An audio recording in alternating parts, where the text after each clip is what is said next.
All right, guys. My bad. We're live. When it ran into some personal stuff right before, and then I had camera connection issues and mic stuff. But we are back. What's going on, Brennan? Appreciate you always coming on here and chatting it up. What's going on, bro? How are you this evening? Yeah, man. Actually, I'm feeling a little bit like I'm still in the water. I was actually just whale watching or trying to whale watch anyway. So Yeah. I'm just coming off the boat, so my head is kind of like doing this. So I Oh shit. apologize if like I'm looking in a weird direction or whatever. It's just because of that. Dang. How was that? That sounds hella cool. Yeah, I was supposed to head out with the fam and go check out some whales and stuff. We didn't see any whales, but it was still cool out there. The sun is finally shining here in Hawaii, so it was cool. Nice. Hell yeah. Yeah, dude. It's freaking 90 degrees outside here in California. It's disgusting. I'm Nice. like Well, sweating. I mean, to me that's nice. It's been a long time here. That's normal like standard. Well, I guess 70, 80 or something like that is normally where we're about, but I grew up in Texas, so 90 to me is pretty natural. Yeah, bro. It gets the hottest it gets here is when the very first day I moved here, it was 112. It was insane. Yeah. So Nah. absolutely brutal. But the summers they can't, and I didn't have air conditioning at the time, and I survived the entire like 3 summers here with no air conditioning. But 90 is pretty chill. But let me address the chat before we start this little discussion. Jason's going on new here. Appreciate you, Jason. If you're still here, I that again, I'm freaking super late. That's my fault. B Nova, what's going on, Brandon? The other Brandon, let's freaking go. We were so back. Two goats. My night of coding just got smoother. Sick, bro. Slink Bradshaw, what's going on? Sailing, what's going on? Chan, what is going on? Who else did I? Oh, Snack Bread is always here. And Louie, of course. Lou, sorry. And Chimera and Rob. Did I miss anybody? I think that is it. So, what's going on, guys? Thank you guys all for being here on I don't even know what today is, bro. I'm so like turned backwards. Wednesday on this beautiful Yeah. Wednesday. We For both those in oh, Japan, it'll be Thursday, but and we both got back from Japan. We both yep. did a Japan trip. Should we start? Should we kind of start there? How was your Japan trip? Sure. Yeah, I want to hear. Yeah, actually, so I actually did a trip to Korea and Japan, so I Sick. got a little bit of both. And I have some stuff on the way for you, so I'm excited to send that stuff out. I just wanted to make sure I had everything together first before I sent it out, so that way you have one package coming. Dude. So I got a couple things. I'm not gonna spoil it for you as far as what I put together. You do know one of the things that I put together for you, which was a One Piece box from Korea. So Fire. that was really cool to find in the wild. I'll talk a little bit about the Korea part first, and then I'll jump into the Japan part. And that was so for Korea. One thing I realized was it reminded me of the days maybe Japan about 2 years ago or so, or about that time frame where you could actually still find boxes on the shelf. So that was really awesome because I was able to find like Battle Partners equivalent, able to find like Crimson Haze equivalents out there. And I mean, you could just grab it either from a vending machine, no one really cared, or you could grab it from just out in the open, just right on the shelf. So that was really cool to see. It was really cool to see a whole bunch of One Piece out there, and I'm not a One Piece guy. I don't know a lot about it, so for me, it was just really cool to see all the different products and be able to just select whatever I'd like. So yeah, I got something for you. I actually opened the same box. I have no idea if I got any hits or not, but Yeah. I definitely enjoyed that. And a little bit, I go there for work, but it's always good to be able to look around and see some things on the shelf. And I'll share one thing I picked up. Let me ask you, but I'll let you share Yeah. that. But I want to ask you a question about your experience opening One Piece. Oh, Yeah, let me yeah, show it off first. Show off what you're gonna show off first, and then I'll ask you the question. yeah. Let This me is one of interrupt them. you. Damn This is one fire. of them. But honestly, like I've seen plenty of figures, and Japan is known for it's either like a figure arts or is scale world figures for Japan. Hmm. And so I commonly have a lot of scale world figures on the Japan Pokemon Center side of the house. I actually enjoy the Korean figures because they're a little bit larger and they're a little bit more to my taste because if they're too small, then it's kind of like, all right, it doesn't really stand out. But these actually have a little bit of a terranium That's sick. style. So I actually have all three Charmander. I was Were- about to say Blastoise, Venusaur, and stuff, but you get the idea. So Charmander, Bulbasaur, Squirtle. Yeah. For Did you those. did you get those from Pokemon Center? No, they're actually in multiple stores, like multiple different stores have these as I think what they really come in. Well, actually, sorry, these do come in where you can just buy them straight up off the shelf. But normally there's a whole bunch of mystery boxes similar to what Japan has for Terraniums, but they're Yeah. just a little bit larger. And you can go larger than the one I just showed you. You can go about 3x that size. And you can even go even larger than that. So I saw, I wanted to buy this, but there was like a Jigglypuff of like I Fire. can't even capture it all on this camera here, but Yeah. Did you get I it? really love it. Did you grab it? No way, man. I just Oh, didn't have oh. space in my luggage to do that. Plus, I knew I was going straight to Japan next. Dude, Oh shit. there's Yeah. no way I could bring all that stuff back, man. Yeah, like Um, I mean, since we're on figures, I wanted to do an opening of the Iono and Iono's Belly Bolt figure from Pokemon Center that I got. It's nice. from the Pokemon Center, but it's not like I didn't buy it there. I got on resale. Mhm. I showed you guys, dude. It's hella heavy, like Oof. super. Oh heavy. yeah. Bro. Like the That is quality. crazy. The quality. Look at the belly, but look at belly bolt's like stomach, dude. The quality is insane. Yeah. But yeah, so now I have a different goal. I want to collect so Pokemon Center does all the female trainers. They do Skyla, they do Skyla. There's 2 Lilies, Iono, Marnie, and who's the last one they did? I think that was it. But they're all really expensive, dude. They're like I paid 126 for that, 136, something like Wow. that. On the open market, they go for 280. Yep. So I regret not picking up the Lily there. But it's my dude. My bag was already overweight. We already had to stuff into like my girl's bag. So I was like, "There's no way Yep. I could put another figure." And dude, these figures, like they're so high quality, but they're so freaking heavy. That belly bolt has to weigh 10 pounds. Like has to weigh 10 pounds. Yeah. When I picked up that box, I was like, "There's no way there's just the figures in here." And once I took the figures out, I'm like, dude, these things are insane. So the quality. But one of my friends told me, I don't know how true this is. That lives there. He said that Pokemon Japan has such a like a lockdown on figures. So you'll never see like knockoff Iono figures or knockoff like Lily figures. Like you're just going to see how you kind of showed how the little figure that you had.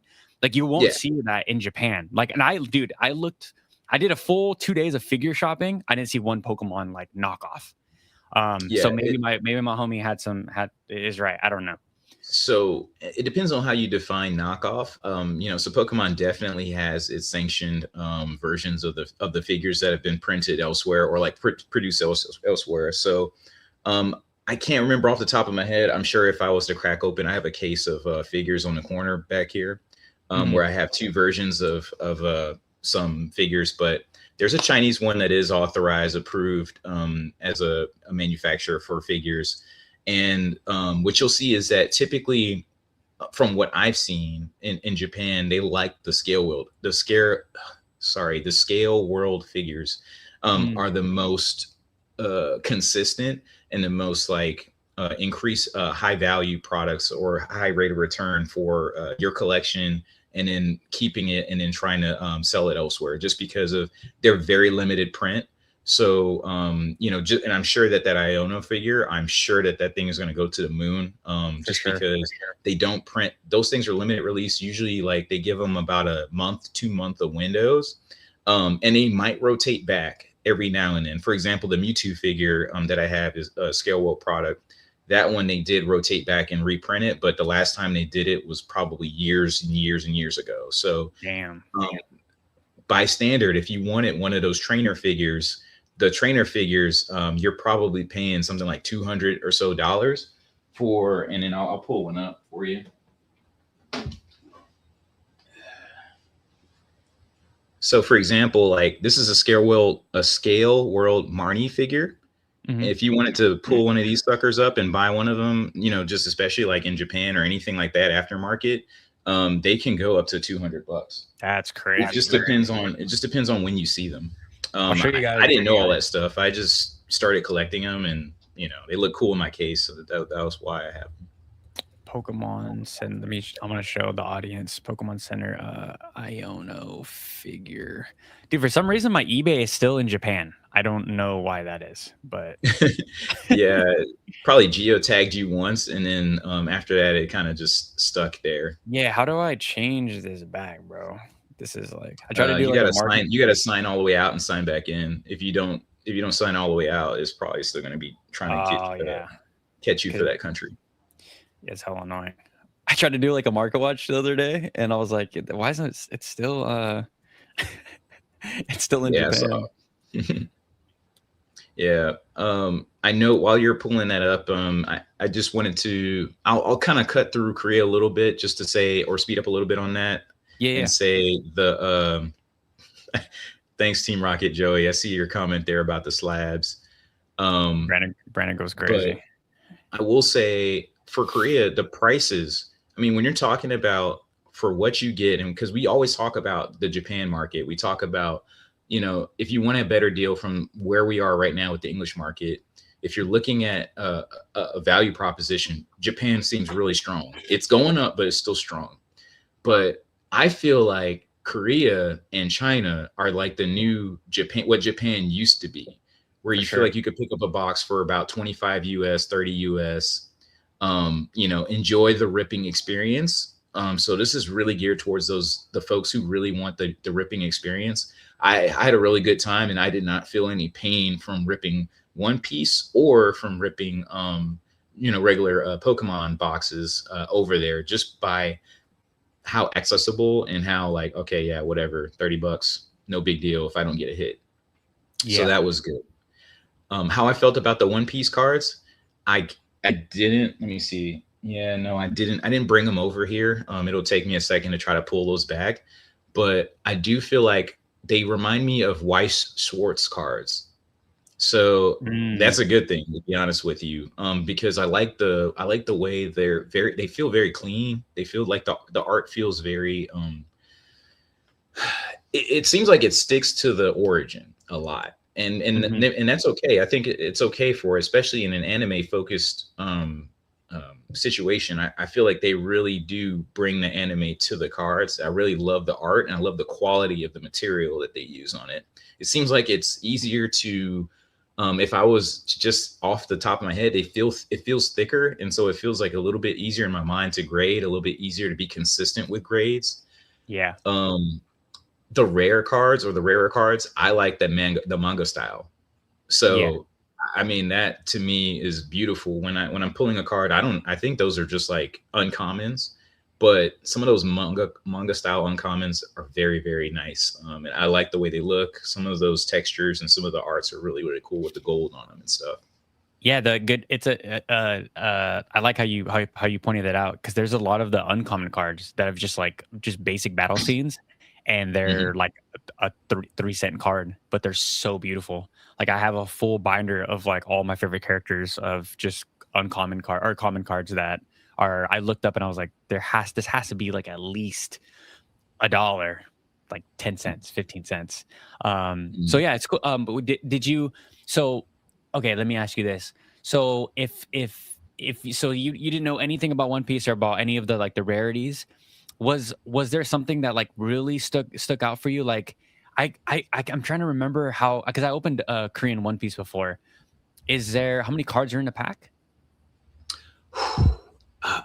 Someone's gonna like hit me on the head for this one. I'm gonna need some help from the chat. I think there was like 6 or 7 or something like that. It's like a weird number.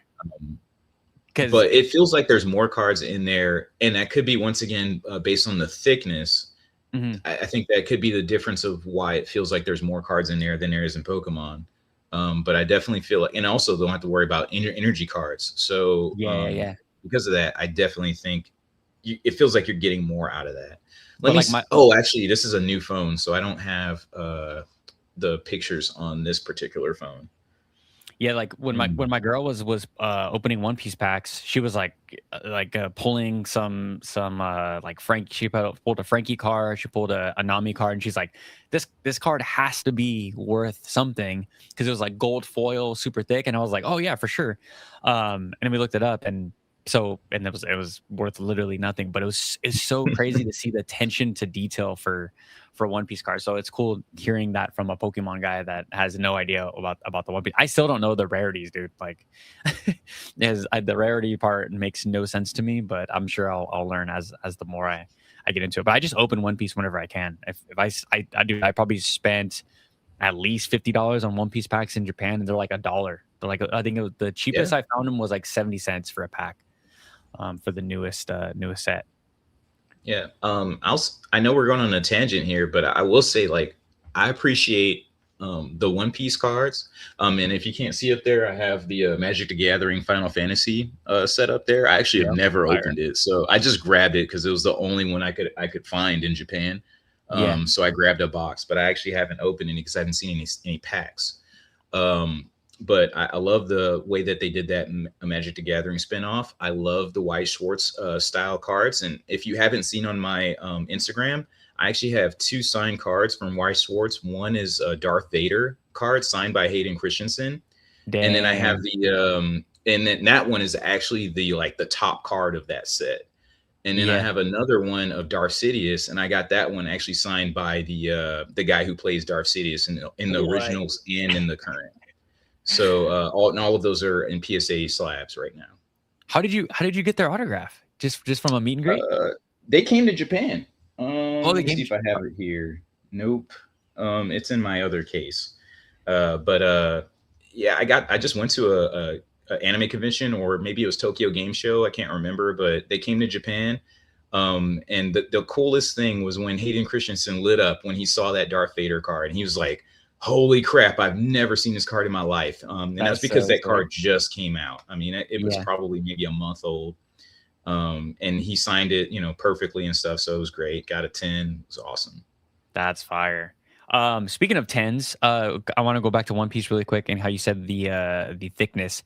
Dude, One Piece cards, especially Japanese One Piece cards, they 10 all day. It's so hard to find a crappy copy. Like, I couldn't imagine a One Piece card fresh from a pack getting like a PSA 5. It just doesn't happen. I would love to see the pop reports, but the quality control is just S tier. I wonder if that's just a Japan. It has to be just a Japan thing, right? Where all the cards. I don't even know who prints One Piece Japan or One Piece Korea. I don't know. I couldn't tell you.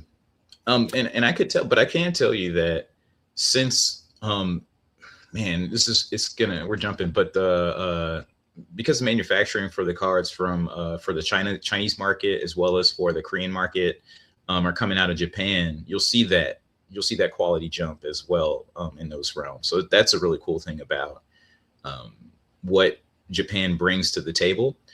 Another thing, if you allow, I think, unless you're good with the questions on Korea stuff, then I can jump to the Japan side and talk about go for it. Yeah, of course, go for it. So just what I've noticed from going into Japan now is the way stores represent slabs. Because when I left Japan last year, PSA had just opened a venue in Japan for maybe a year or so. So it was still fresh in people's minds. People didn't really have them in the stores. Now people actually have slabs in stores as like a common, hey, you got your raw cards and you have your slabs. We're used to that in our market, especially in America.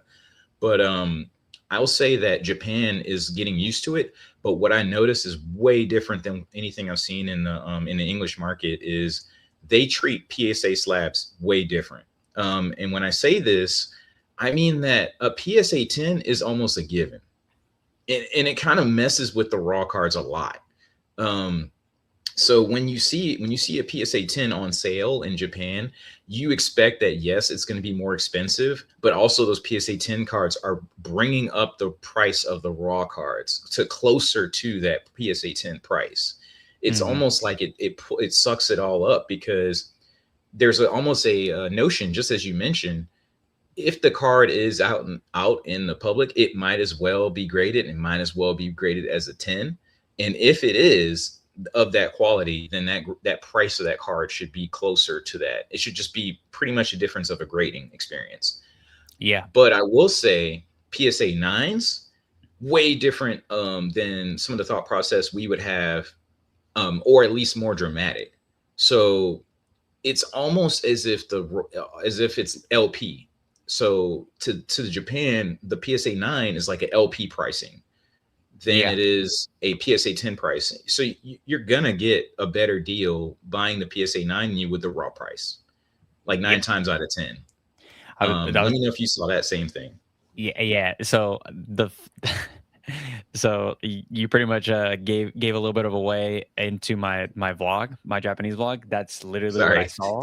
I was like, why the hell is a PSA 9 the exact same price, if not a little bit like cheaper, literally to the dollars, right? Like $2 to $3 cheaper than the raw card.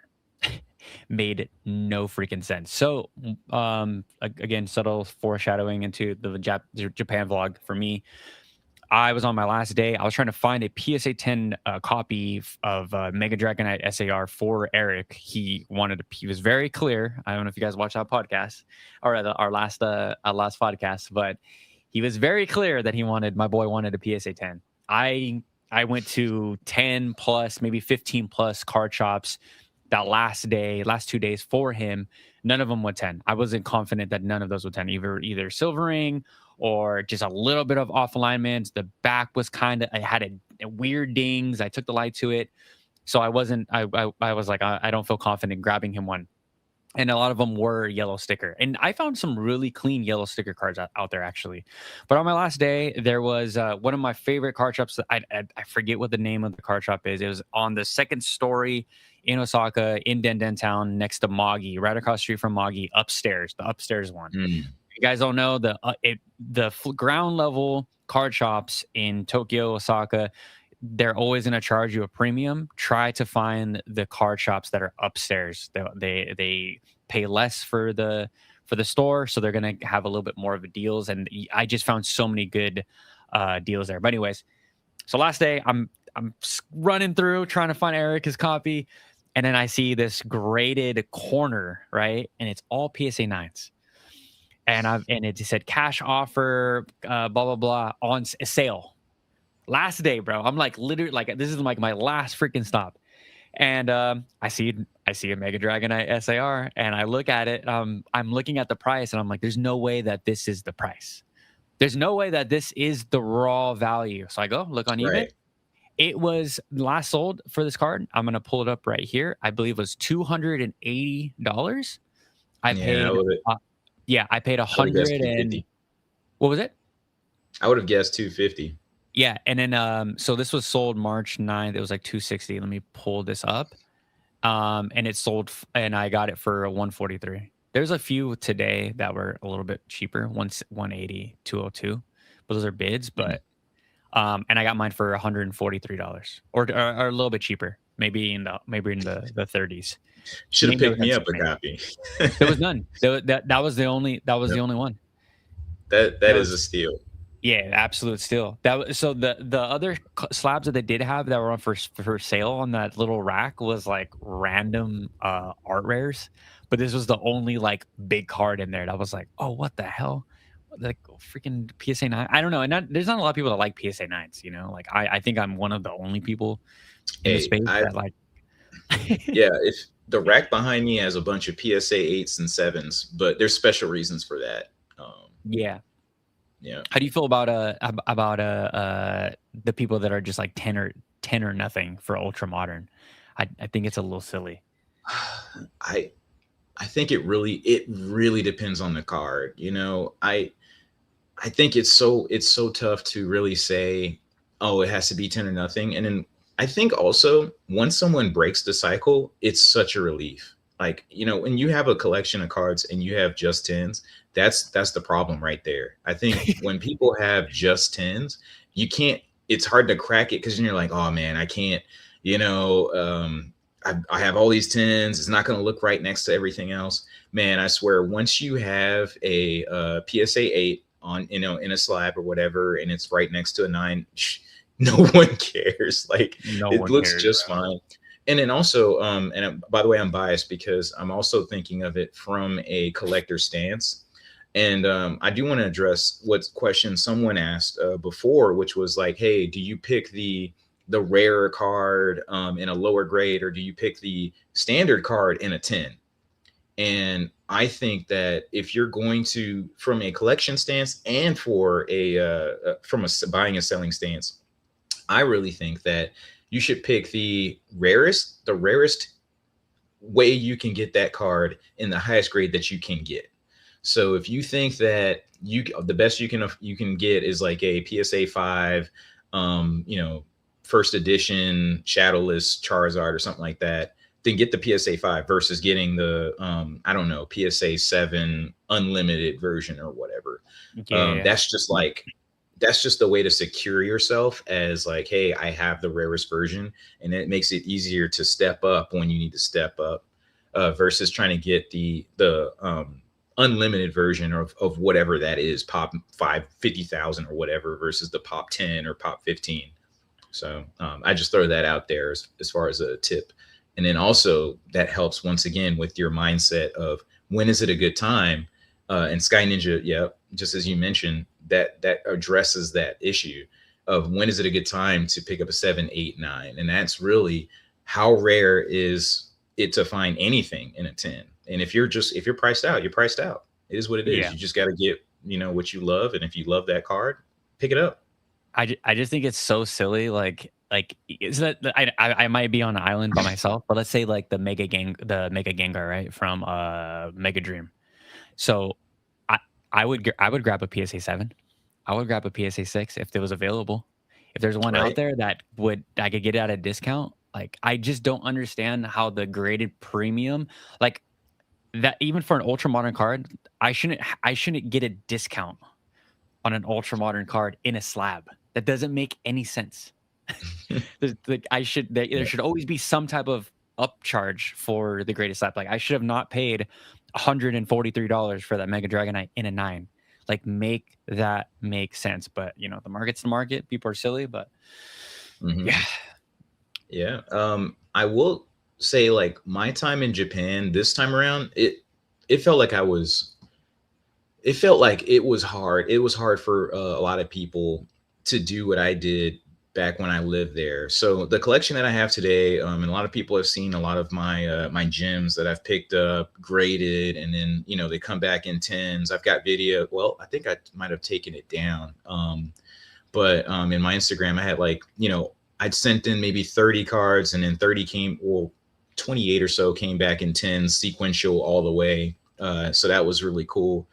That experience, I think, is going to start dwindling down in Japan, because the retailers know that if they have a good quality card, they can just send it in to be graded. It's going to be easier in Japan. It's going to be faster in Japan, relatively cheaper to get it done. So it only makes business sense for them to send them in. Yeah, it definitely felt like, so I've been to Japan now 3 times, on two the first time in 2 different trips, but it definitely felt like there wasn't any gradable copies. Gradable, and when I say gradable, I mean PSA 10s. I did find some really clean copy cards that I think will probably 9, but for me that's fine, and I think that they're gonna hold value long term. But this time in Japan definitely felt way different. It felt like how would I say it? Like the secret's out, Yeah. Yeah. So, yeah. And we've talked about the waifu thing, right? We've talked about how, we think that it's going to come back, and honestly, looking at the shelves, it's so weird because it's back. It technically is back. mm-hmm. It's just that it's not back for certain cards, but other newer cards, they're gone already. Like they're already back to the original waifu tax numbers. Did you see a lot of female full art traders there? I didn't see any on the shelf. Oh yeah, probably because I bought them all. No, I was kidding. Dude, I was like, because me and you talk, right? We've talked about this for Yeah. probably a month now. So I'm keeping Yep. back in my mind. I'm like, my brain is like, Brandon said to pick up female full art trainers.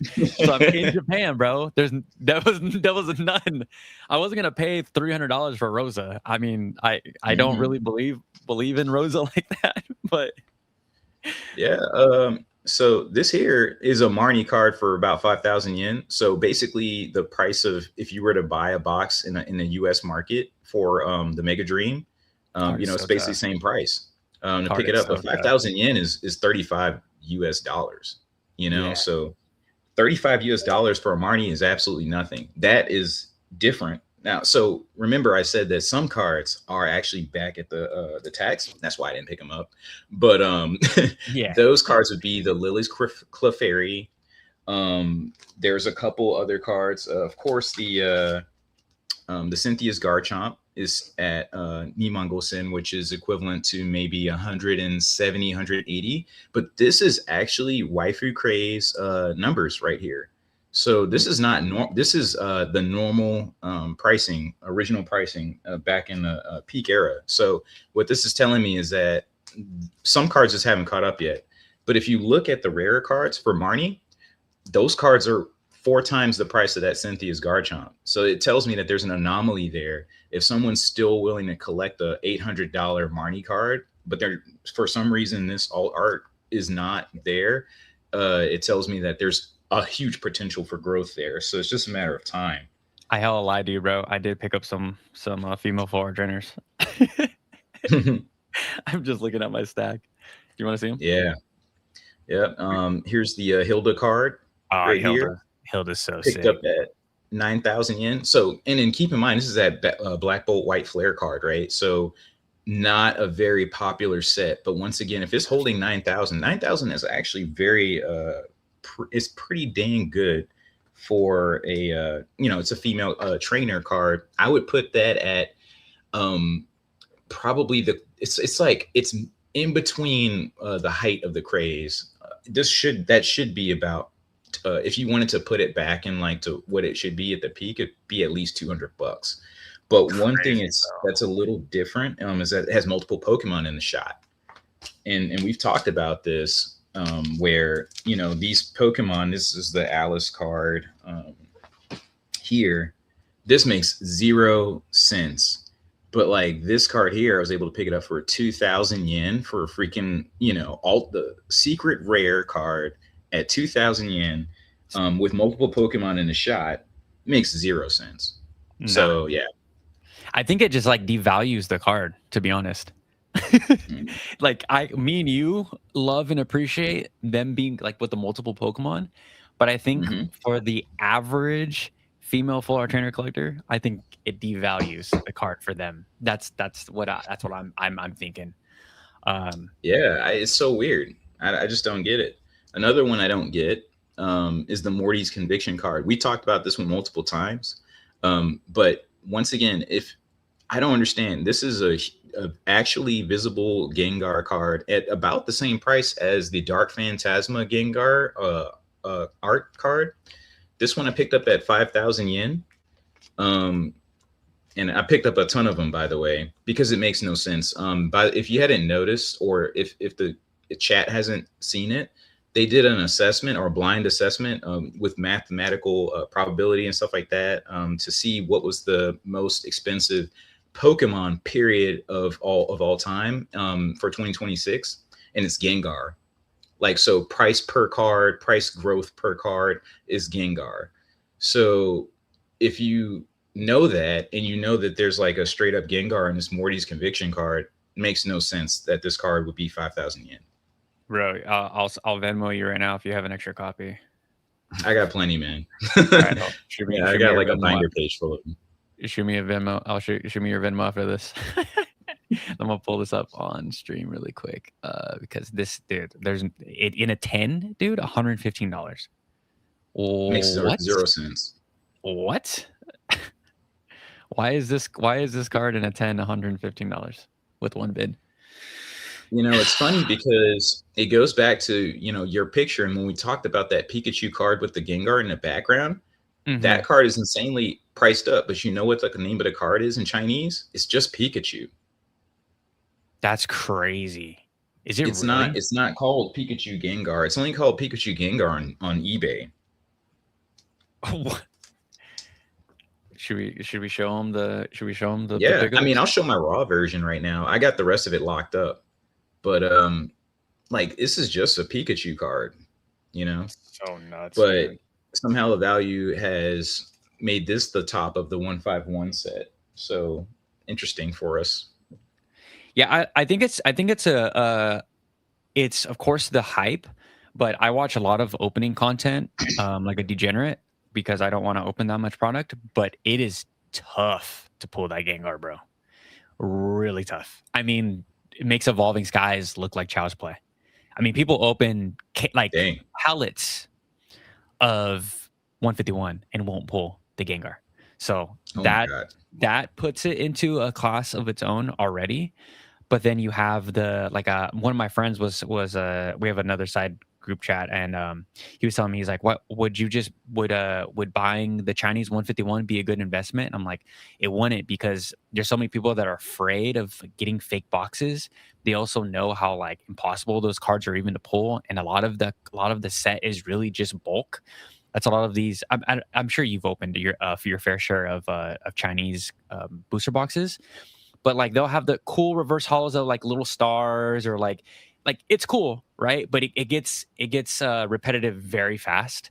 So if you're opening up, let's say, a case of it, you're over it within the first like 2 boxes. So this is where like the like openability kind of comes into play. So I think that also has a play on how expensive that Gengar card. And then the art is just, I mean, it's subjective, but it's just S tier. Like I said, it has that like It is really S tier. cool like Winnie the Pooh style sketch Right? art. It's a Pikachu card. We all know it's rare as hell. We all know it's a Chinese exclusive, and it has freaking Gengar. And Gengar is, I would say, has the most hype as a Pokemon in this past year. I would say the Gengar tax is very alive and well, and Yep. we know what Pikachu does. So it's just a perfect And storm. yeah, and it goes back to my assessment on Morty's conviction. And I mean, if you look at the pricing of where this card was, it was 3,500 yen before I left. So it has gone up almost nothing Yeah, in price wise. So, you know, that's about, you know, a $5 to $10 difference max for what that card is. And it like I said, it makes no sense to me. So great absolutely. opportunity for everyone. And then just some other things I'll share is, if anyone's looking to come out to Japan, I definitely recommend bringing cash in yen cash, in either talking to your bank to make it happen beforehand, or working with your bank to figure out what their conversion rates are before you come out. Because if you try to come out here and then you try to do your transactions through an ATM, or try to do your transactions at the actual register, you could lose money on the conversion fees or costs and stuff like that per purchase. So you might see the sticker price and be like, oh, that's not bad or whatever. But you're getting charged 15% over or whatever, just because you're using US dollars. So I just throw that out there for a fair warning to folks who are coming over. Of course, there's opportunities for tax-free options not available at your mom and pop stores, which probably have better and rarer cards. So even though you might be like trying to lean against or lean on that tax-free option, those tax-free stores probably are upcharging you to use your US dollars anyway. So it doesn't matter. Yeah, that's something that's a great tip. I got hit with a few of the the transactions on my debit card, right? I was like, I'm not using my credit Yep. card. I was like, I brought X amount of dollars I want to spend on my debit card. And then like 5 days into the trip, I'm like, what are these like 4-cent charges? And it just kept on adding up. And I was like, oh my God. I was like, okay, so let me call my Yep. bank. And then they're like, just use your credit card. And I was like, okay. And they reimburse you for the fee. So I just freaking just went crazy on I already paid it off. But yeah, so most of your guys' credit cards, if you have Capital One is great. It's my favorite credit card for the travel. I have the Capital One X Venture, and all the fees that Brandon are talking about, they're all waived. So right up front. So they're great. Yeah, you have to do that. You know, of course, me being a military guy, I have options for me to get to where I don't have charges and stuff like that. I also recommend like absolutely stay away from PayPal or using PayPal to pay for anything. If you have the card or whatever, just run from using that for foreign transactions because you will get cleaned out. Even if you're buying stuff on eBay, and it just so happens that you're buying it on eBay from with a foreign currency using PayPal, you're gonna get destroyed. So just a fair warning to those folks. And dude, it was so I went to go buy a few of the boxes. Here's one of the boxes that I bought. So with cash, I saved I think like $20. So I think it was box without the before, like if I use my card, I think it was like 90 and some change. I ended up getting it for 70. So that was really cool. And same thing with the Ninja Spinner. I love that. I love that box, man. I actually terrible set, but yeah. I mean, terrible set, but when you're talking about like box art, that thing is really so cool. Fire. And I passed it up now, but yeah, I saw those things at like $35 a pop, and they were stacked on the shelf, and no one wanted them. Yeah, but definitely it's a cool box there. Let me talk about sealed product really quick. Man, that stuff gets eaten up so fast. So I don't have you guys are gonna grill me. I don't have an acrylic for it, but when I got Ninja Spinner, right? The boxes, there was about, I would say 20 boxes when I went. They were gone by the time, or that was gone as in like there was 2 left, and I got one. The sealed product does not last out there. It doesn't matter what price they have it at. It just gets eaten up. So like, it was, I don't know, dude. Like this Japan trip compared to my other Japan trips, it was like, I don't know. You were in a Discord the whole time I was there. Like I was pretty sad. To be honest, the first couple of days, I'm like, what the hell am I gonna do for this video? Like, there's nothing here. But the whole point of like, as I got to learn the market, and the market changes so fast in Japan. I mean, literally by the day, you can get a booster box here for $100. Tomorrow it's 117. The next day it's 134. The next day it's 80. You're like, it literally changes when they close that door. So there is deals. I don't want to sound pessimistic and that there's no deals out there. There's just deals in different ways, if that makes sense. Because I think I picked up a lot of deals. It's just not what people would think of the classic YouTuber vlog home runs. I wasn't picking up gold stars. There wasn't, they weren't gold stars sitting on the shelf, despite how much Don Diego tells you guys that there's just. Or freaking all the other big YouTubers, like, oh, there's Japan's. I mean, me and Dark Ibex were laughing about it because every YouTuber vlog is just like, I found this secret card shop in Osaka. It's like, no, the hell you didn't. There's that. Everything's overpriced. Everything's blown out, just like the rest of the world, dude.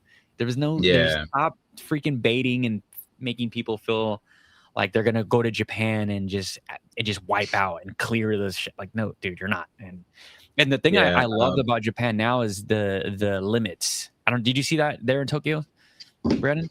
Well, there are definitely limits, and those limits are usually packs. Like they're usually like 4 packs per person, or they are usually a limitation on what age someone can pick up a pack. As far as boxes go, there were opportunities that I had to pick up some Mega Dream. Those were I'm trying to think of the US equivalent. It was probably around $80 US. Yeah. So they're pretty good prices compared to what you can get them here for. But you're probably not going to be able to buy those boxes that you see on the shelves. If you do see if they're plentiful, it's probably because they're restricted to kids. And then the way I adapted to that process was I just bought them straight from the Pokemon Center and the lotteries. So Pokemon Center does lotteries. I know Dark Ibex talked about this a little bit, but there's opportunities where they just come out. So for example, Ninja Spinner, they might a month prior, they might advertise in a week window, hey, here's the lottery option you have. I'm plugging in my laptop, by the way. Oh, no, you're good. So they'll have options where you can do a lottery, and that lottery allows you to buy the box at the actual retail price, and you'll get X amount per family, as well as that's how you could buy. For example, they just initiated the Hiroshima box and all the other city boxes that people have with the Gyarados and the Pikachu Yeah. promo cards. They just re-released those boxes out in lottery. I saw So that. that is typically how I have access to the products. So I'll just, run into the lottery. If I win it, I win it. If I don't, oh well, I might find the cards that I'm looking for, or I just pass it up. So Yeah. Oh, so that's been that's oh, go been the ahead. Sorry. situation since I think the last time that I've just been able to casually walk into a store and buy boxes was VMAX Climax. I think VMAX Climax was the last box set where you could just, all right, I want 5 of those, I want 6 of those, or whatever. Yeah. That's from my experience. Now, Terra Festival reprint, yes, you could do that. Surging Sparks reprint, from that point, heck yeah, they were everywhere. And then there was like a couple boxes before then that were completely boring, like they were boring sets. So yeah, you could find them. But other than that, top hit sets, no, you weren't grabbing them like that. Yeah. I was talking. So what I was saying about the limits. So for me, what I saw a little bit of this when I went to Tokyo my first time, but the amount of cards that you can look at.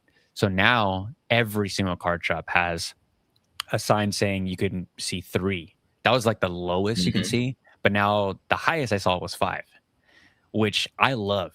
I don't. When I went, I tell the story all the time. Pokey Randolph just like cleared the store out and had them take out like the entire case, including the card I had in my hand. They wanted to. Oh my god! Yeah, they like at the moment I put that thing back, he was just waiting for me to put that Tyranitar back, and then for it to expect it. I was like, nah, bro. So when I see that, I like that they're tightening up on that. But yeah. I was going to share because you mentioned that stores can have different prices. Here's an example of 3 pickups in the same week. So of this one Tyranitar. So it went from 500 yen, 1,400, 1,800, or sorry, 1,080. Those were some price variances that I saw for this one card. By the way, these are all awesome prices, so I didn't really care. Somewhere between $3 or $2.50 or something like that to $6, whatever. Yeah. But from what people's prices are when you look at the shelves, you never know. You could be getting a deal. You could also be getting ripped off. Unless you look at the prices every day, you're not going to know. And one thing people will ask me, and I'll just be transparent about it. The way that I learned about a lot of cards was because I went to shops every single week and stared at the prices, stared at how thick the shelf was with how many cards they had of a certain card, and looked at all the cards with like print lines and those types of things. So that's how I learned about like how Pokemon cards are in Japan. I didn't look at YouTube. I didn't have anyone else who could influence my decision making on what type of cards I like to collect. I didn't really know what was the hottest thing until way later in my Pokemon experience, and I think that helped me out a lot because then I don't get affected as much by a lot of the things that are going on nowadays when people are saying that things are too hard and too outpriced and stuff.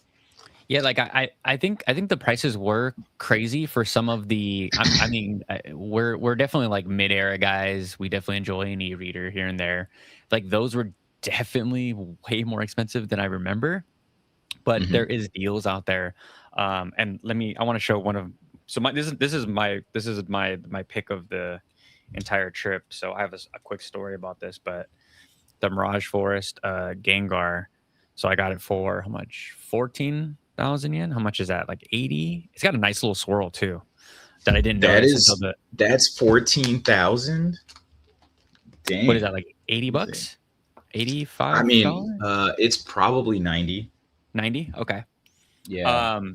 So if you guys go to Osaka, Tokyo, there's Giraful. I don't know if I'm pronouncing that right.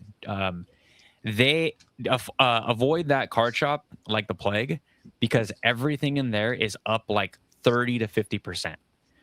So I found one in there, right? I was so set on finding this card once I saw it. I went to Girafol. I found a really clean copy, inspected it, and they're like, everything good? I'm like, yeah, hell yeah, the thing is good. This thing is like freaking perfect. I thought that it was the number in front was a 1. It was actually a 9. It was actually No. almost $700 card. This copy right here, Brandon, is pretty damn close. And I paid $90. So you go from $90 to almost $700. I think it was $665 if I remember correctly. And this Dude, card I was trying to I have that card. I just don't know if it's in English or Japanese. So I was trying to look at one of my binders, but I think I left the binder in the corner somewhere. I'm gonna have to pull it up. But I know I didn't pay that much money for it. I don't like it in English like at all. The silver borders meshes so well with Gengar. The bright cheese yellow borders, I would not touch that card with a 10-foot pole. And You're absolutely not wrong, man. Yeah, that was when I like first started and I was like, oh, I actually like Gengar. So I bought a whole bunch of cards, including the what was it? You've seen it. I had the Masaki Gengar card that I picked up a long time ago. And I mean, that card is like off the roof right now, but I have a little bit more preferred cards nowadays. I do know that we got a whole bunch of comments in the chat. I'm trying to see if we need to address something. I start them. Let me pull some up. I just want to show you. Let me knock out these waifus really. Or not waifus, but I hate. You knock them out, huh? Right here. Iono, Donna's Belly Bowl. Yeah. Iono's just like, she's one of my favorite trainers, dude. She's so sick. And Belly Bowl is like such a unique Pokemon. And just like, yes, Belly Bowl isn't the craziest Pokemon in the games and kind of a weird design, but them two together just makes really good art. And then I did pick up the Marnie Morpeko. And so nice. This card is freaking awesome. But going back to this, wait, but I just want to speak on that Marnie's Morpeko real quick. So that card is actually hell to grade. I don't know how many people have tried to grade that card here in the chat, but that has it's systemic with, because I have plenty of the boxes like straight out of the box. And they have huge centering issues, either huge centering issues or there's like a bend and stuff in the corner. So it is really, really tough to actually get a 10. So I went ahead and just picked up a slab copy here for 9,000 yen, because for how many copies you would need in order to actually get a 10 for that card, I was like, you know what? Let me just go ahead and pick this up. Yeah, it's all worth it. But this, let me talk about this Iono's Belly Bolt really quick. So I believe the copy I was looking at like all week was like $60. How much is 5,000 for? 5,000 is about $30. $30, right? And then it was a discount, a cash discount on this. So I got this card for like $27. So what Brandon was saying about bringing cash, like this card is just proof that to bring cash is king over there. And like I said, you'll get a nice little discount. But yeah, I was like $50 for that card. I was like, I'll do it. And then I found this one shop and they're like cash only. And then the little area that it had was on a discount. And I was like $27. I went to register and I was like, oh, that's freaking awesome. So bring cash, guys. Yeah. So here I have some questions right here. Starred from Poke Pablo. He says, yo, when's a new video coming? So I don't know if you guys know, but your boy was demonetized. I was banned for 6 days for unlinking my Google AdSense account, and they flagged it as a potential security threat. So I will be doing members only videos on Friday and the lives on Saturday. And then of course, like if I have friends like Brandon on, I'll have those on, but the daily videos won't come back until the monetization gets approved. So stay with me, guys. Stay with me. Snack Brad says, did you know if you like the live stream, you won't get an error 17 on Pokemon Center pre-orders? So make sure you guys like the live stream. Of course, give me and Brandon a subscribe and follow as well. Chan says, is Tag Pristine worth more than a PSA 10? I don't know. Are they, Brandon? Well, they just had a post in the chat where there was a higher price for a tag slab than there was for a PSA 10. So it can be. I know that for sure it could be more. I also think that it depends on where you sell it, how you sell it. I know Heart Attack is probably gonna find this live stream and try to, you know, get us to get on his Facebook group or something like that, where they have a tag exclusive group and he sell things like that there. So those prices aren't going to be visible to us when it comes to the eBay market price or last sold. So we won't know for sure. Like the 100% answer to this one is a little bit more niche than I can speak on for sure. How do you feel about tag slabs? Really quick, I want to touch on that. Oh man, here we go. We're starting a civil war here. Because I touched a lot of slabs when I went to Japan, but I'll let you go. Sorry. Ah man, I mean, I also messed with ARS slabs. I did a video coverage of that one too. But the main thing that I like about tag slabs is that they don't have that ugly red sticker wrapped around the border of the card. So and then another thing is that I like the idea that a human's day was not affecting my grade. Yeah.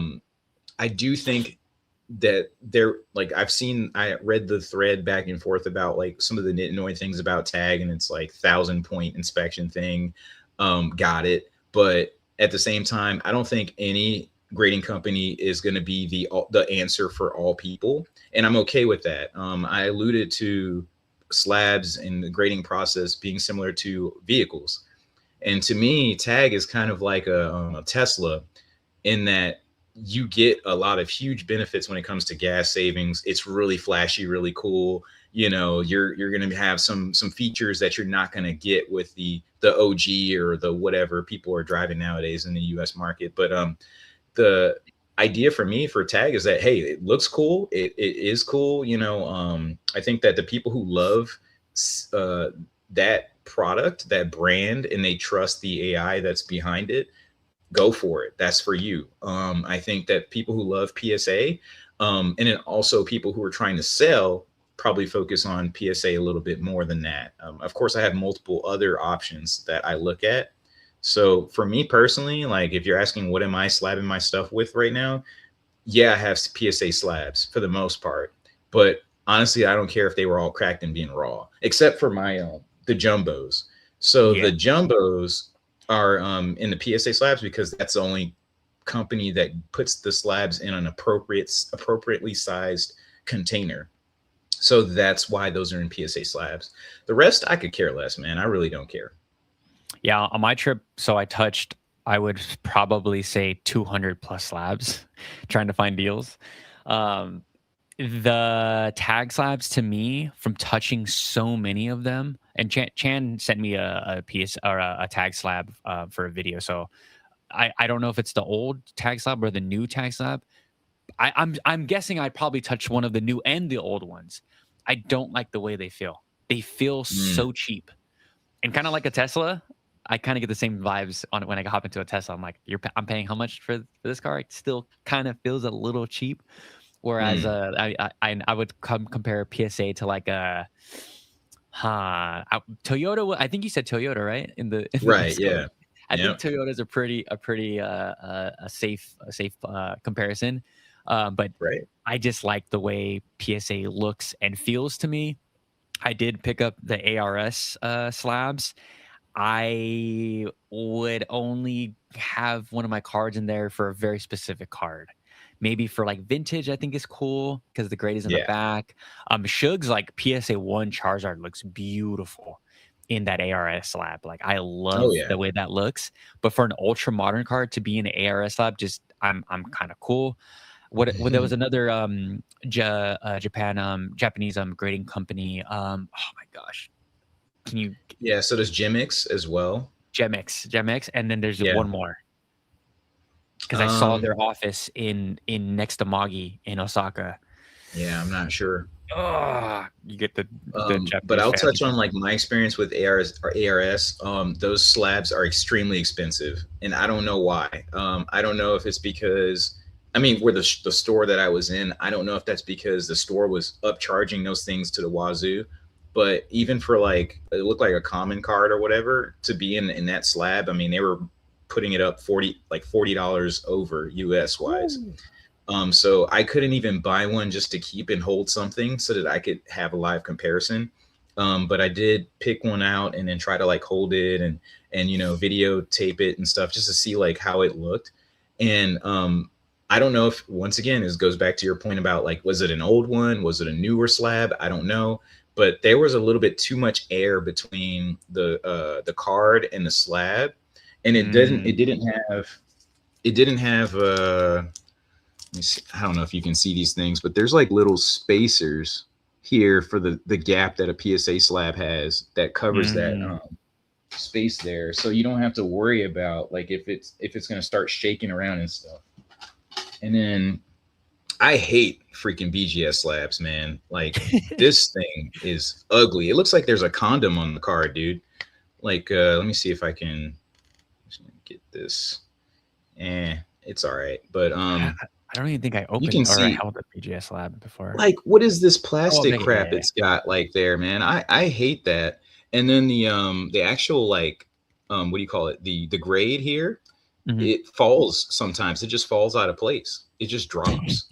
I have a black label that does that, and it drives me nuts because it's like I don't know if it's gonna go down and then like hit the card or something and scratch it up. So it's just extremely irritating. I mean, here's a hot take, but I like when it's all messed up, the Beckett slab for sports cards, like really old sports cards, it gives it I don't know, like even more rustic and a more rustic look. But I love Beckett for sports cards. Like for basketball cards and baseball cards, I freaking love Beckett. I think it looks so good. I mean, which makes no sense. They look nice. I just don't like the plastic thing they put around the card, and I don't like the when it does fall.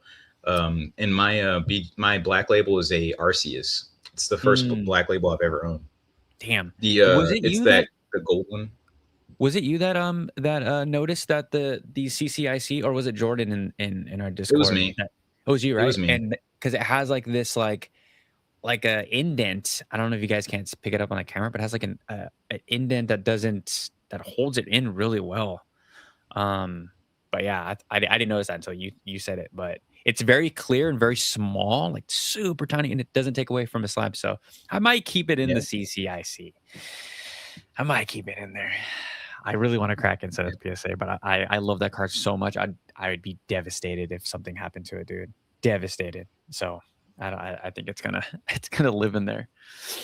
I'd hook you up, man. Or you can get what's his face? You can get one of your team, like anybody who's really good at that, like maybe Jodo Jake or something, to go and crack it for you. Maybe he can hook you up. Oh no, I have no problem cracking. I'm not afraid. I'm afraid of PSA losing my card or damaging my card. Well, that's always. Yeah. I mean, I have it on video that they sent me back a PSA 10 Leafeon with a cracked slab. And they're just like, oh, well, you guys, because I went through a middleman. So because I went through a middleman, they're like, well, we're not going to give you anything back because you already opened it or whatever. So what the hell? Or we reshipped it or something like that. But yeah, it was ridiculous. Insane. Here's a question for you from Brandon, the other Brandon. What's good, Brandon? Hope you're doing well, my friend. On the live with Eric, they didn't talk, at least I don't recall, Pokemon Day TCG of the anniversary set. What do you think about that sneak peek? Oh, yeah, I jumped through that question while we were waiting to get started. And I mean, honestly, like they're good. They're decent cards. I do think that I like that more than just going straight reprint. There's a lot of story behind it. Shout out to Jodo Jake for covering these cards. They're really awesome. But to me, they give strong type Taco Bell vibes, and they give strong, like, it looks like you can just peel the Pokemon off and just stick it, somewhere. So to me, it looks like the background was the idea or the concept. And in the foreground, they just stuck some, coloring book art on the front and just say, hey, let's call it a day. You got your Pokemon card there. To me, it is lazy. And the reason why I say it's lazy is because you see what they can do in TCG Pocket. You know that the artists have good creativity and they're not letting them do it. And that's like they can do. And then also one thing you're seeing is that in an actual print, not just TCG Pocket, but the Meowth that they did that has the the actual like city in the background. So fire. that's an example where they could have done it and done it in a smart way. They could have said to the artist, like, hey, just have these features in the card, go forth and conquer. And to me, that would have been a knockout. And I think maybe they didn't want people to tackle each other trying to get these promos, and that's why they went this route. I'm not sure. Yeah, I agree with you. It definitely felt like the Pokemon were a second guess. The background was like, it was, I think it was like a really good idea, horrible execution.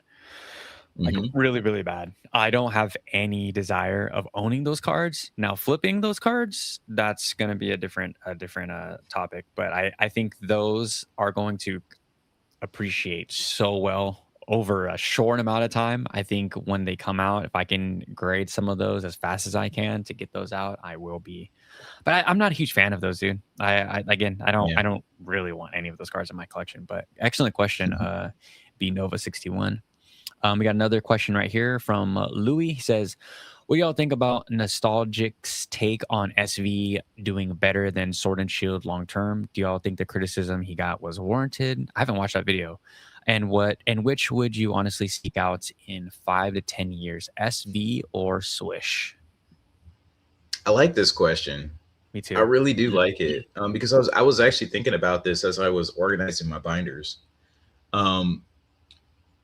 If you don't mind, I'll do first take on it. Go for it. So the 5 or 10 is a very important question, because I think people have to understand, what are you going to remember in 5 years, and what are you going to like, what are you going to care about in 5 years, and what are you going to care about in 10 years? There's a couple things that Sword and Shield has that's going to really do it for me in 10 years. So I'll start with the 10 years portion. The 5 years is actually a tough question. And then also you have to get some clarification on, does the Scarlet and Violet include Mega? If it doesn't include Mega, I would say that Scarlet and Violet 5 or 10 years, Sword and Shield wins, period. I would say no. I don't think that's the same block. So yeah, I say 5 and 10 years, Sword and Shield wins, period, dot. If you don't include Mega, there's just no shot. The reason why I say that is because no one is going to care at that point whether something is a trainer gallery card lower half or a trainer gallery card upper half. All they're going to care about is the fact that they're never going to see those boxes on the shelf ever again. And all they know is that they have the coolest freaking Pikachu cards. Like, there's no dang Pikachu cards that look cool in the Scarlet Violet era. I'm trying to think. I'm trying to struggle to get to something, but it's not happening. Yeah. No one's gonna care. So when I talk about that, the Lost Origin trainer gallery is gonna kill a lot of what Scarlet Violet has to offer. The Brilliant Stars items. When you look at the, for example, there's a Sylveon. There's a Umbreon, like Brilliant Stars trainer gallery cards. Larion. Those things, fantastic. Evolving Skies, yes, Evolving Skies, we're talking alternate arts. And then another thing I'll argue about this here is when Evolving Skies came out, the top, when you're talking about like top tier arts, all those, if you look and you just start taking Scarlet and Violet top cards from Destined Rivals, since that's apparently the top set for the era, and you put them side by side by any alternate art, maybe not the Rayquaza. I don't like the Rayquaza alternate art for the VMAX. Just the V alt kills. It freaking kills anything that the Scarlet Violet era had to offer. You know what I mean? Absolutely. And it's just stacked. And there's not a candle that could be lit to it. And I'm hoping that someone will challenge me, because then I'll just pull up. I have a bunch of alternate arts here, bro. And the Pokemon I'm ready. Like, yeah, bro. And the Pokemon. This is not even rare. Yeah, yeah. And the Pokemon that are on those boxes from Sword and Shield are insane. Compared to Scarlet and Violet. Who's on the box of Paldea Evolved? I will wait for that answer. Who's on the cover of let's see, Shrouded Fable? Picking the worst sets. I think that the answer is, I'm gonna let you finish. I'm sorry. No, you're good, dude. I mean, you're there, and I mean, I'm curious your take on it, but I think it just gets worse as time goes. It I does. mean, even if someone was to say like they really love Black Bolt, White Flare, all the like you take all of those um I was gonna say trainer gallery, but they're not. There's art rares. You Mhm. take all of those suckers and you still try to bump them up against the trainer gallery, just the trainer gallery itself. And this is why I have such a robust collection of the trainer gallery cards because they're just great. It's so beautiful. Like Oh, I you have one can't of my. compare them. Where's my freaking? Like, Where's all my? right, I want to like yeah. Let me show you this. Like, let's just look at this card because this is just a trainer gallery card. You know, just a trainer gallery card. But people are freaking out about the Zekrom. You know, the oh my god, the black Zekrom or whatever. Yeah. But this has N in there. It has Zekrom in there. You know, this is an absolutely pristine, like beautiful art. You know, but at the end of the day, 5, 10 years from now, if someone was to put me, someone was to start taking a look at these cards and comparing them, I'm gonna take this one all day long. And I think there's so many cards in the Sword and Shield era, like the card that you just showed, that are going to be brought back up and become grails. Like there's Yeah, nobody's looking at because if we're getting like the AR like bonanza in our face every set, you're like there's like 90 freaking art rares, like they're all good. But going back, I mean, look at the Sun and Moon era. Look at those like what are those yep. called? Character rares? Character? What are those called? Well, I know the Cosmic Eclipse cards are pretty popular. I don't know what they're defined as. I know they're not defined as a trainer gallery. Yeah. I just call them Trader Galley is what they freaking are. But yeah, like you look at those cards and like oh my god, dude, those cards are better than any AR we've gotten in in the Yeah, Scarlet Violet the era. the Pikachu with red in it is Gas. it's gone now. It's gone for a reason, and it's going to be the same reason at the Sword and Shield trainer gallery. When I talk about the trainer gallery, I'm talking whether it be the V alts with the trainers in them, or the Vs, or the regular trainer gallery cards. When you're looking at those cards and they have top tier characters with top tier Pokemon together, like they're going to take off and they're going to be gone before you know it. It's just a matter of time, you Very know. cool. So I don't see this first. I don't foresee any match. Yeah, there you go. Red's Pikachu. I and picked that 9. card up every time I saw it. You know. 400, dude. Yeah, Holy that shit. card. I feel really bad because I sold 3 of them and I forgot that I didn't have any left. Yep. Yeah, this card right here. This Yep. $100. Shout out to I Jordan. didn't know it was a Japan exclusive because I saw them all the time. I picked those things up at like $30 a pop. Wait, it's a Japan exclusive? It can't be. I have one. No, in no, no. China. Not that one. Oh. Not that one. The other one. This Yeah, one. that one. Oh, I didn't know that. Yeah. Yeah, I mean, shout out correct me if someone in the comments wants to share it. I haven't been in the US too long. So Shout out to Jordan for sending me a copy. I was like, dude, this card is amazing. He sent me one of these, and it's yeah. freaking pristine as hell. Henry, you're right. They are called CHRs. Yeah, character arts or Yep. whatever, character art rares. Yeah, dude, I Yep. love that card. That's sitting on my desk somewhere. I have so many Absolutely love it. Yep. damn cards. So yeah, I think we answered Lou's question. Yep. Sorry. That was too strong. And dude, and the bro, you want to like line up the Pokemon that are on these Sword and Shield boxes, the ones that are going to be remembered. Lugia, Garatina. There's a freaking pink box with Mew and Gengar. Yep. Like check and mate. Scarlet and Violet cannot hold any weight to this to that conversation. Right. But now let me have my take. So 5 to 10 years. So like Brandon said, that is also very important. I think in 5 years, people still have like price memory. People have like still pretty good memory. In 10 years, the whole thing gets blurry. Will there probably be, a better set, like a Rayquaza set that everyone's like, maybe, but if we're putting those two together, I think I'm still taking in 10 years the Sword and Shield era, just because there's a Lugia, just because there's a Giratina and there's a Gengar and a Mew. Just the box, like, I mean, we talked about freaking this piece of crap right here, Raging Surf, right?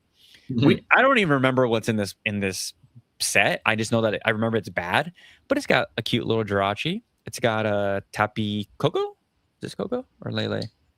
I think it's Coco. Yeah, Coco. Yeah, Coco. Yep. And then Garchomp and Groudon, like, Yep. instant pickup, dude. Like, people forget. Yeah, I think the top card, at least that I can remember, is that Groudon in an art rare form with the volcano in the back. Jesus. Yeah. Same thing with this. 2,000 yen, perhaps. I mean, I picked up Dark Phantasma. Dark Phantasma. I don't even remember what's in it, but the box is cool. Like, you guys have to remember it. Like Sword and Shield. Man, it has freaking Lugia.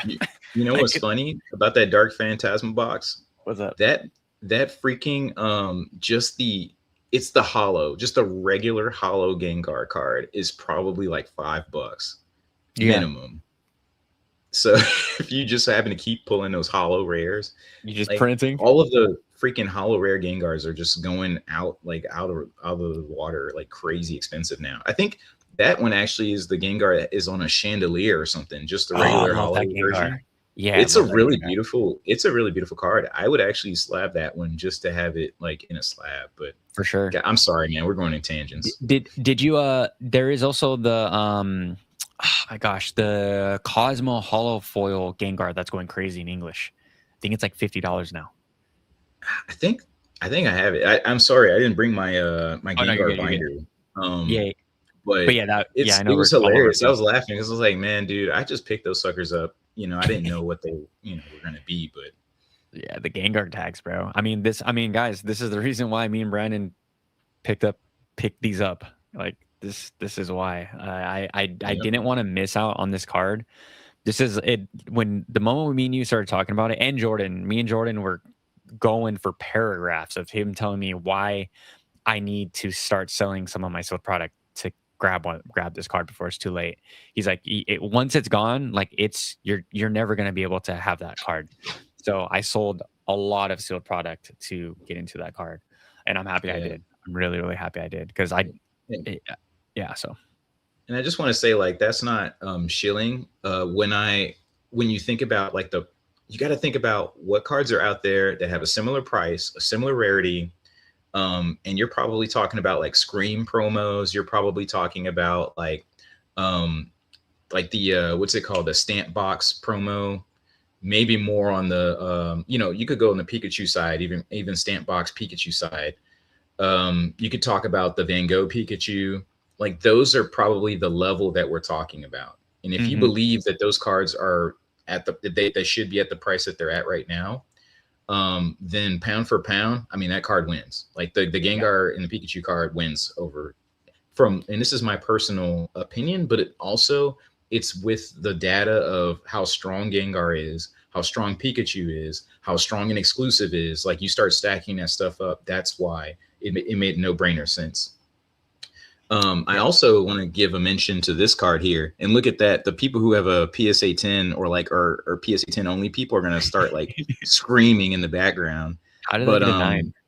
This is exactly like this is an extremely clean copy. I don't really care. But most people don't even know that this Pikachu, Chinese Pikachu, has a Mew in the background. Like it's just right there, And we just talked about a Mew and a Gengar being like, gem cards and stuff. So that to me showed that was a no-brainer pickup as well, whether it's a 9 or not. I don't really care, but at least I have it in position. No, I think I didn't mean that to make a joke, but it's just it's rare. No, that's cool. The 9 is rare. Like to be completely, I'm sure the gem mint doesn't, or the 10 rate probably doesn't support that, but it does. These cards are flawless. I mean, they're Chinese, they're Japanese quality. So they'll have a 9. I was looking for an 8 of these the Gengar Chew, but they don't exist. They literally don't exist. Snack Bread and Lou were going at it, not going at it, but they're going back and forth. Snack Bread says, but you don't think that the younger generation will know and love the SV era Pokemon and think on the Pokemon in the sealed like we Gen 1ers do for Swish? But you don't think that the younger generation, if that was true, and I mean, I appreciate the idea because it should be. That's what we would hope for, because that's what really shows that, you know, this really is a generational thing and for years to come. The good thing is that both could be true at the same time. So you can still have a younger generation that appreciates the newer era, but because we are still here and we still have money, we still work. The Gen 1ers are still going to outbuy the Scarlet and Violet era individuals until we're basically in retirement homes or something like that. Or dead. So we still, and it's proven by the 151 set. Like, you see how it just exploded in price. Why hasn't the black and white set exploded yet? You know, when you're talking about a comparison of the generational differences, and it boils down to who has the money. Right now, Gen 1 folks have the money. So I'm not saying that it can't be true later on, but it's just not true right now yet. I love and hate what you just said. So sure. So I know you love black and white, man. I know you love it. But so you know, you guys all know in the Discord, I've just been stacking black and white, anything like stacking. Like, I think that black and white, Black White Flare in Japanese, English, whatever the hell, it's going to come like a bat out of hell. It is going to be one of the biggest, like, oh my gosh, I can't believe I didn't invest into this. It was so clear moments that a lot of people are going to have with Black White Flare. Like, just Brandon said it so right, that right now the Gen 1ers have the money. But it's got to filter all the way into Gen 5. I would say in the next like 2 years, we're going to see a big explosion of Gen 5ers. Pause. That sounded crazy.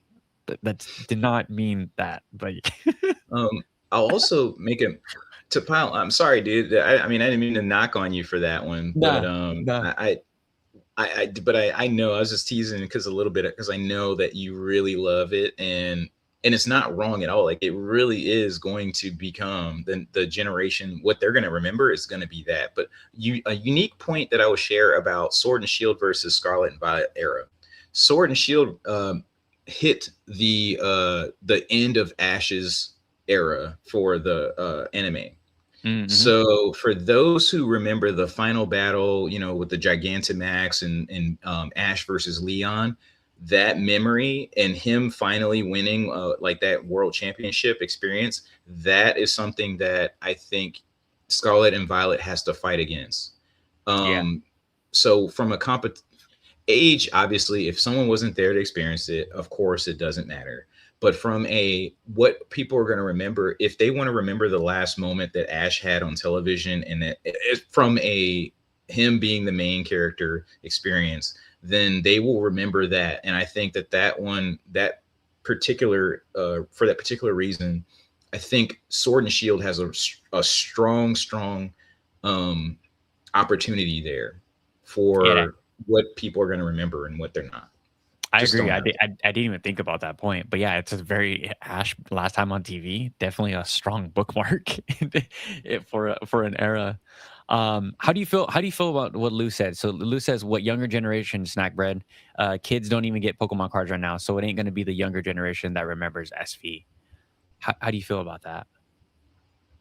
Well, I've always said that the reason why I think, I don't want to get people too mad, that Pokemon has a greater opportunity than other animes is that Pokemon has multiple layers of mediums.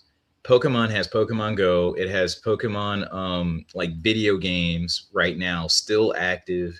Pokemon has like, they're just coming up with another. So they had TCG Pocket. They're coming out with the new one. It's not Coliseum. It's the other Champions. So Pokemon Champions is about to be out pretty soon. Yep. So you have 3 cell phone games that are coming out. You have other video games that are coming out, main series. You have Legend series that are coming out.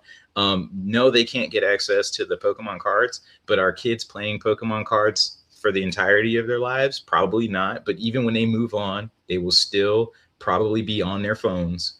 And when they're on their phones, they have an opportunity to take a look at Scarlet and Violet.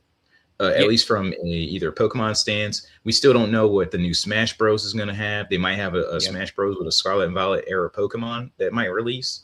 So that there's always opportunities to get people in there. But I think it's coming from the right heart. as far as the idea that kids can't get access to cards, because he's not wrong. Yeah, facts. Like the entirety that I was out of Pokemon cards, I was still being involved with Pokemon. If it was the video games or like I said, even like Super Smash, like, oh, Right. I remember Jigglypuff. Oh, I remember Pikachu. Like, Yep. Yep. You can so see there's definitely all these his different Pikachu, means. Oh yeah, for Jigglypuff Smash. right there for Smash Bros. Figures. There's a Oh, Charizard right there. That's the Ice fire. Climbers. Yeah. Ice Climbers are my that's my second. I was a Ness guy. I always pick. I mean, we Ooh, still play, but yeah, Ness was I use a little harder to use, but I always like the challenge. I also enjoy the Ice Climbers as well. PK Fire. Yeah, that PK Fire, bro. Let's see. It says there's some kids getting into Pokemon. I've seen kids buying cards at the machines multiple times. What does that equal to? I don't know, and who knows if they will love Pokemon enough to be lifetime fans just from the cards. I think Huh. it has to become a part of their daily life. They have to. The marketing companies know this. Disney knows this, right? I mean, there's a reason why Disney is still around today, and that's because they are not a cartoon franchise. They are a multimedia franchise, and they want to incorporate themselves into everything in your daily life. Yeah. That is how they survive. That's why we still have Disneyland. They don't do Disneyland to get people to have fun at the event, the rides or whatever. They have Disney because they want you to go to something and experience something that you remember, and then when you go home, you want to watch whatever you just Yep. experienced. You want to go back and like replay that.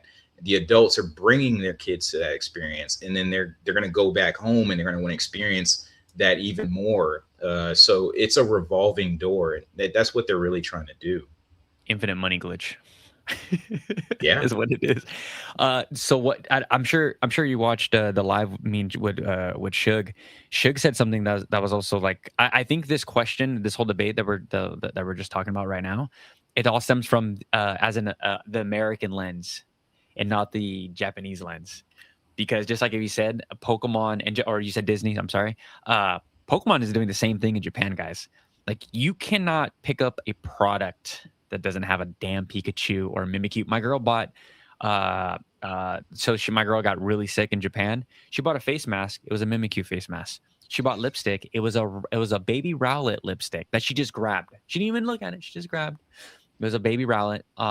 Like these are the ways that Pokemon's going to be. And there was a Fuecoco product that she also got. There's like a female product, but it's in their face constantly. Like these kids are gonna grow up with it. And Japan is Japan, Right.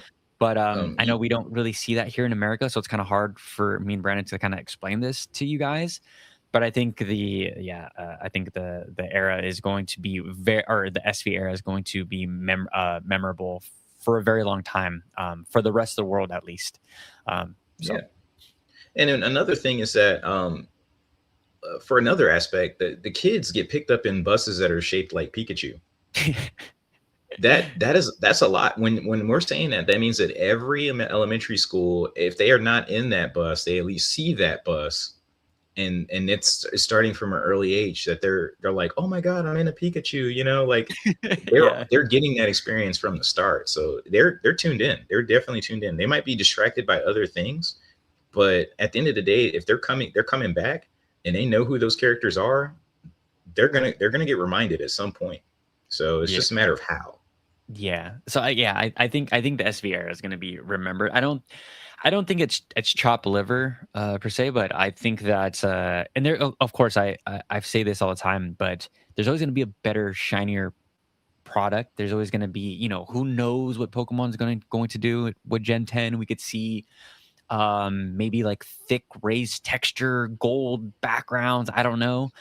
But I think Sword and Shield just holds like such a special place in so many people's hearts, regardless of the pull rates, regardless of the crappy sets in the beginning. We all know there's crappy sets, but yeah, I don't know. I'm gonna continue to say Sword and Shield over most sets. I'm a Sun and Moon guy, but yeah, Sword and Shield is awesome. You know what also destroys the comparison?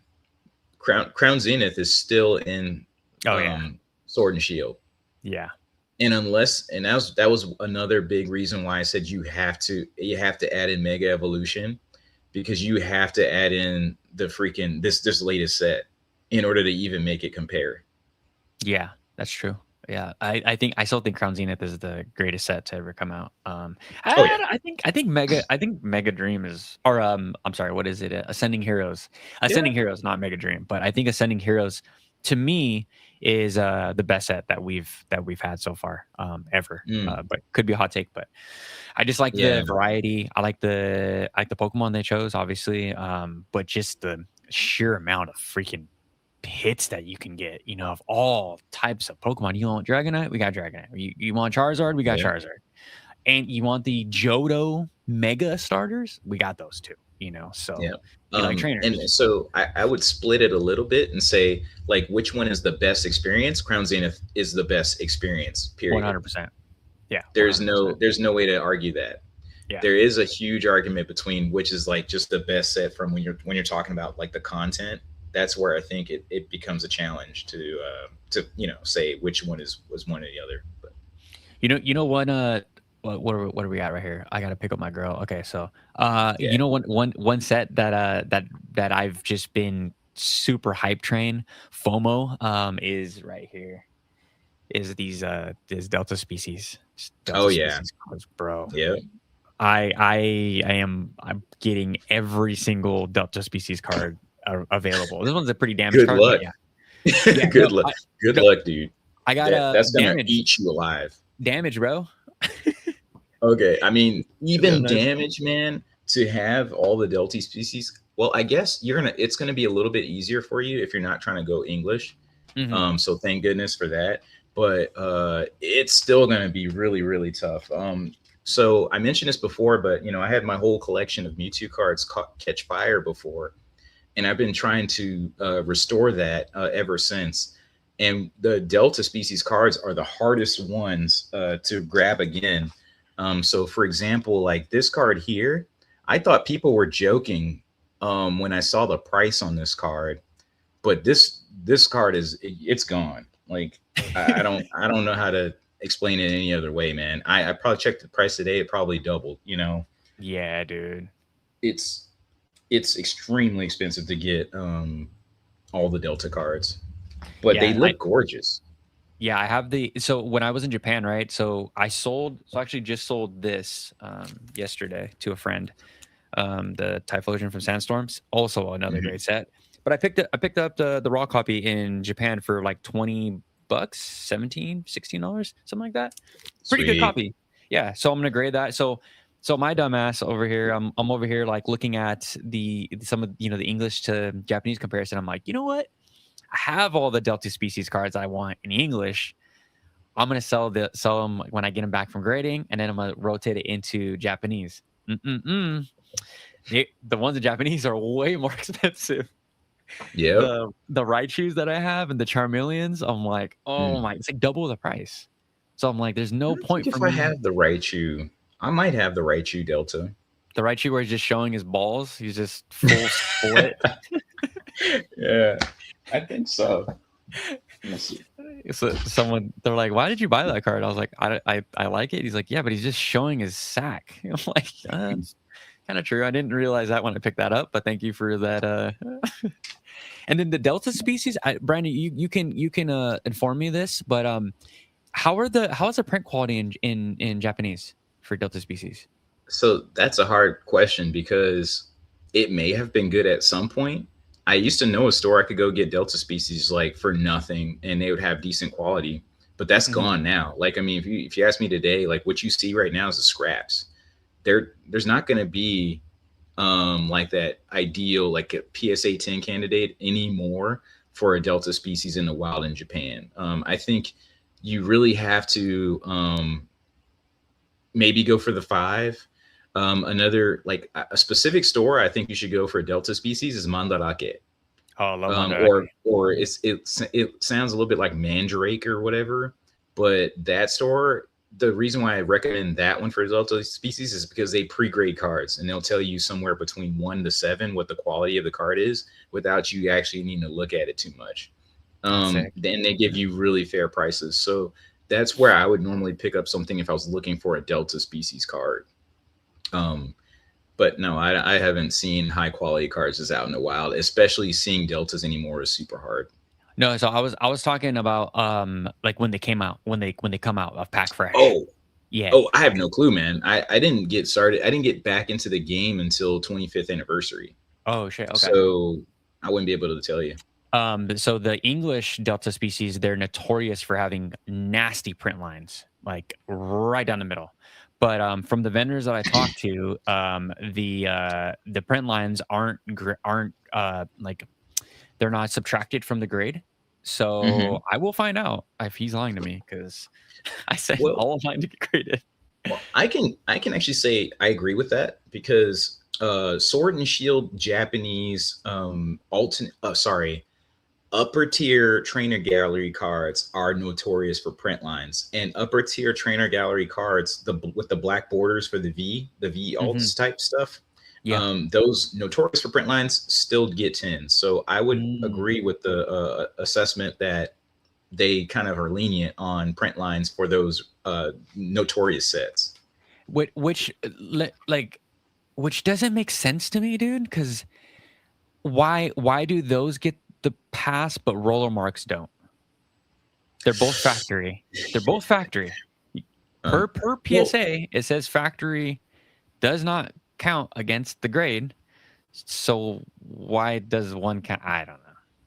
I probably say the reason why is because they don't have an actual mark for a print line. Like print line is not in their assessment, but dent is. So if anyone assesses a dent, then it's going to be a PSA 6. And maybe that's what they're doing, is that the graders are saying they put the D on there, gives it a dent, gives it the lower grade. But like an actual line isn't necessarily, it could be considered like the art, perhaps. I'm just trying to like think of something outside the box to try to answer that. I don't know, dude. Because to me, I mean, what's the difference? What's the difference between that and a roller mark?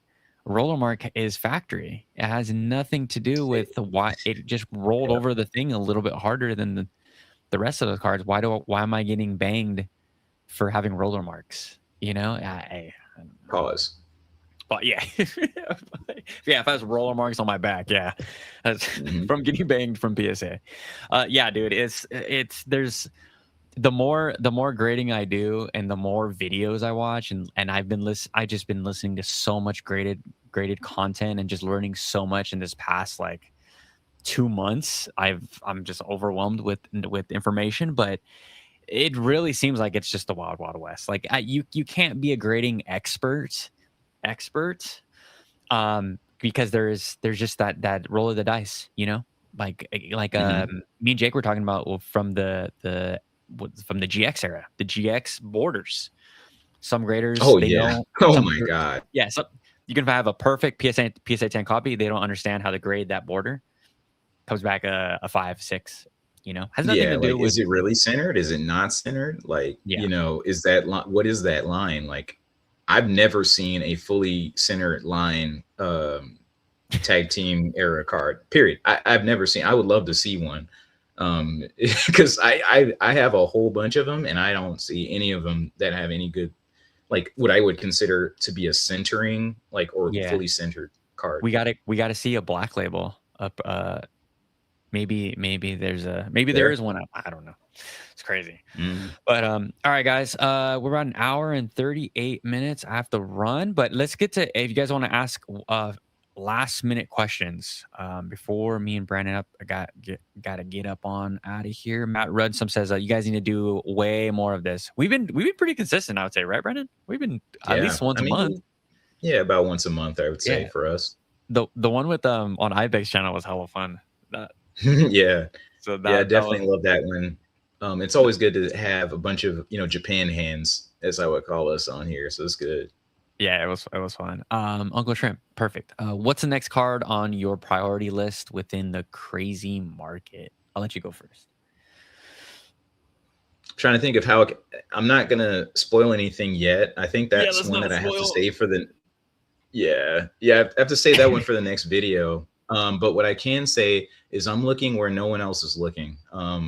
So, people are talking about a lot of the modern era cards. People are looking at the 30th anniversary. People are looking at a lot of vintage cards.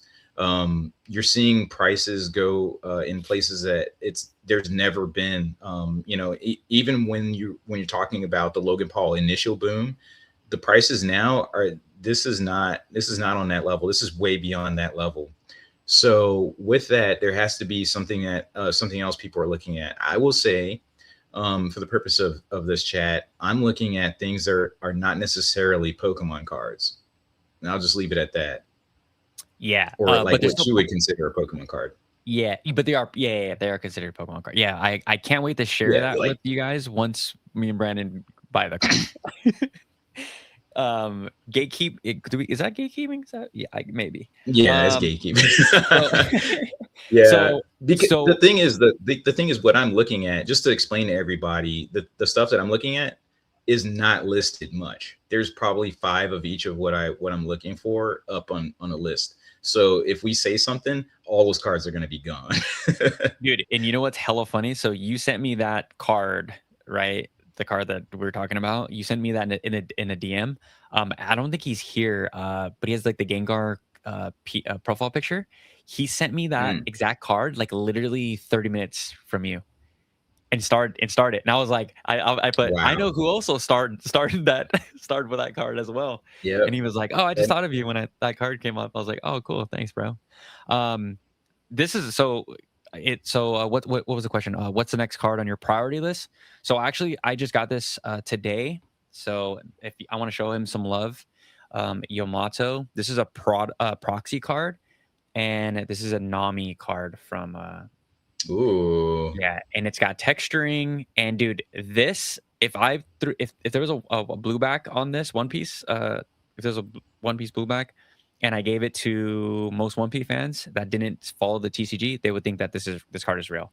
So I'm going to continue to buy all of his proxy cards, and he's doing mangas as well that are very beautiful. But I wish I could throw this into a freaking PSA slab, dude. I can't wait until the day that he gets like what is it called when he gets approved for grading or whatever? Because I know the artists get that. I hope that we get that. Oh yeah. If we're showing proxies, I'll show my Mega Charizard Y proxy. Let me get it out of the sleeve there, so you guys can see it a little bit. I'll put this one on my my Discord, and I'll do the little light show that I normally do for you guys to show this texture. It's insane. But yeah, I'll go trim says I think I got a solid guess. It's not Master Balls. I know Brandon's been causing a frenzy in the Discord about the Master Balls. Yeah, nope, it's not Master Balls. That's for sure. Master Balls. But yeah, guys, of course, join the Discord, everybody. The Discord is crazy. I wake up every morning and there's like 90 plus messages of people going back and forth. The Discord is so fun. This Discord is in the description down below, as well as all of everyone's stuff here to follow Brandon, of course, and myself. But we're gonna get on out of here. Thank you guys again for popping in, and thank you, Brandon, for coming on the channel once again and providing a lot of value, dude. Appreciate you. Hey man, appreciate you, dude. I'm just good to see you back. I'm happy to have you, and man, I look forward to your next shows because it was so dry without you, man. Other YouTubers are so dang boring, dude. You don't want another the market's never gonna be the same. The market has never been the same. Dude, yeah, it was rough. It was rough. I got some good stuff planned. I got my next couple of videos. I know someone asked what's the next video. The next first one I'm gonna come out is gonna be a vlog, and it's gonna be a style that we have not seen from my channel. It's going to be very over edited, very cinematic, and I got a lot of inspiration from like music, like rap videos and stuff. So it's gonna be different. It's gonna be different. I want to rebrand just a little bit, but I'm still gonna do the chats and stuff. So, are you gonna put the photo up on this one, or are you gonna keep the photo on your? I'm gonna change it. Yeah, I'm gonna change it. I'm gonna change it up on here too. And yeah, okay, and Brandon's the one that created my new PFP, guys. So giving all shouts out to Brandon. So thank you so much. Let's see. Jaime says, thanks a lot for the show. If you look back into older sets, people are now appreciating so many reverse hollows and prices are going crazy. So what would be the new modern sets that could see this? I don't know.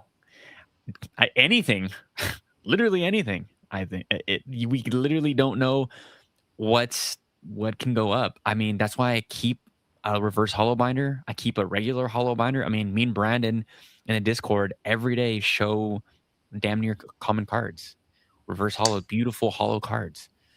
I have a quick one for this one. Yeah, of course. Yeah. The EXs, man. So I don't know. Jamie's kind of non-binary type name, but I would say the like when you look at the modern EXs, and I don't know if that's when if it started in the Mega era, but they are textured. Like they're textured and they're EX cards. And if you look at those Mega Charizard X's and Y cards, I mean, they're absolutely gorgeous. If you look at them hard enough, you can see through the card and actually see the full body of the character. So it could be considered a full art. I think those long term, only like the top tier hits are not necessarily your reverse hollows or whatever, but I would say your regular EX textured cards are where it's at. I think so too, dude. I think so too. And there's like, I think in this crazy market, people are trying to like Jamie, yeah, they're trying to find like something to grasp onto, potentially something that's going to be valuable. I say like do the opposite and just grab the cards that you can just throw into like let me show you, like a cheap little Amazon binder like this, and just like have fun, you know, like just nothing crazy. And you never know, what's gonna take off in 10 years, the 10-year question. But just have fun collecting stuff that no one's looking at. Hollows, maybe even some damage cards, reverse hollows. Cosmo holofoils are now going crazy. I can't believe we're talking about Cosmo holofoils. And yeah, so you never know. But all right, guys, we're going to catch you guys later. I will see you guys Friday with a fresh new video. Peace out.